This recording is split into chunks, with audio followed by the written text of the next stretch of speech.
Excuse-moi, est-ce que je peux m'installer ici? Oui, pas de problème.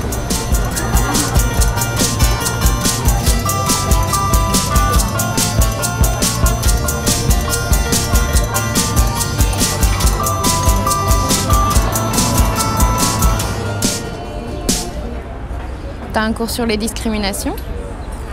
Oui, c'est ça. Comment t'as deviné? La réalité, je la vois à travers ce bouquin en ce moment, tu sais quoi?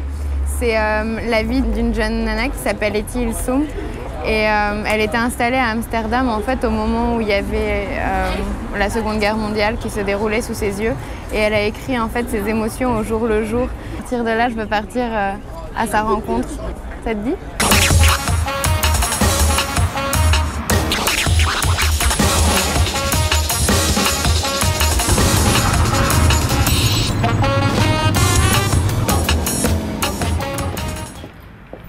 Ça y est, on est sur le point d'adopter de nouvelles mesures anti-juives. Interdiction d'acheter chez les marchands de fruits et légumes, réquisition des bicyclettes, interdiction de prendre le tram. Nous n'avons plus le droit de nous promener sur le Wandelweg.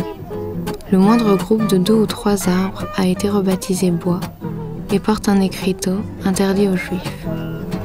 J'ai cru un moment étouffé sous une chape de plomb.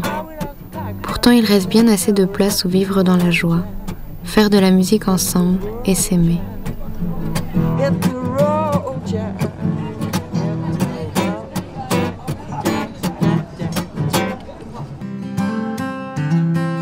En fait, je n'ai pas peur.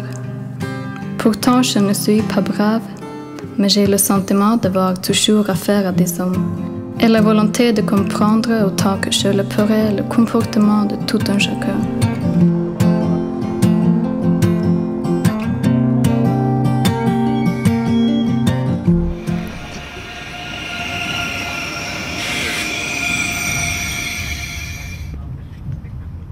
La haine farouche que nous avons des Allemands verse un poison dans nos cœurs. On devrait les noyer, cette sale race, les détruire jusqu'au dernier. On entend cela tous les jours dans la conversation. Mais venue soudain cette pensée libératrice, n'y aurait-il plus qu'un seul Allemand respectable, qu'il serait digne d'être défendu contre toute la horde des barbares, et que son existence vous enlèverait le droit de déverser votre haine sur un peuple entier. Pour moi, comme Allemand, le sujet de ce qui s'est passé pendant le régime des nazis, l'extermination des Juifs, bien sûr, pour moi, comme Allemand, c'est pas du tout un sujet neutre. Oui. Je me rappelle en fait des premières rencontres dans mon enfance avec ce sujet. J'étais en France, j'avais peut-être 4-5 ans. Avec des parents, on faisait du camping en Alsace. Je ne comprenais pas pourquoi les gens là-bas, c'était même pas l'impolitesse, c'était peut-être même c'était du mépris et du dédain. Pourquoi ils nous traitaient comme ça? Je ne comprenais pas. Je ressentais ça très clairement comme enfant et je me rappelle aujourd'hui, comme si c'était hier, de ça. Et mes parents, ils me disaient, ouais, c'était à cause de la guerre, de ce qu'on a fait.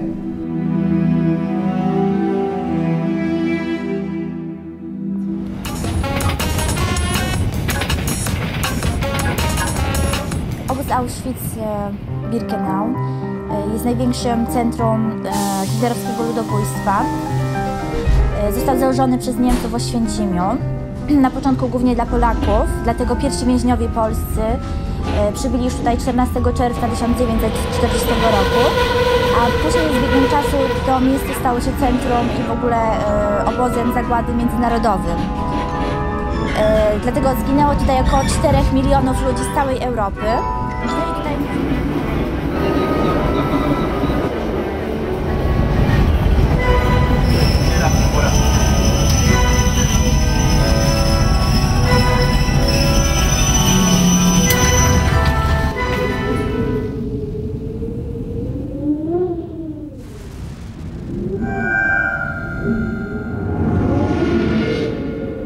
Toi qui parles allemand, dis-moi ce que signifie nichts.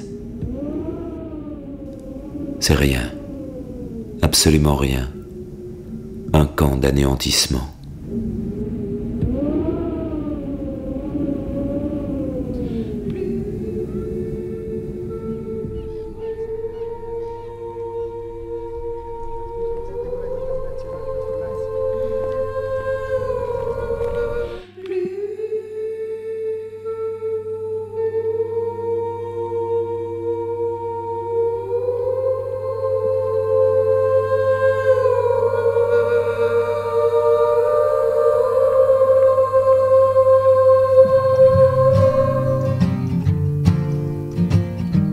Il nous reste tant à vivre et à faire ensemble.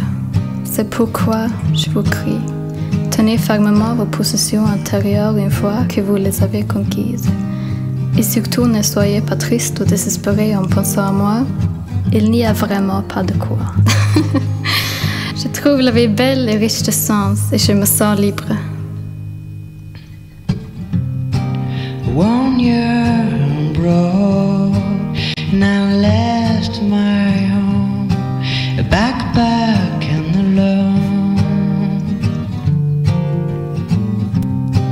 1 year abroad, and for unique reason, get a taste of freedom.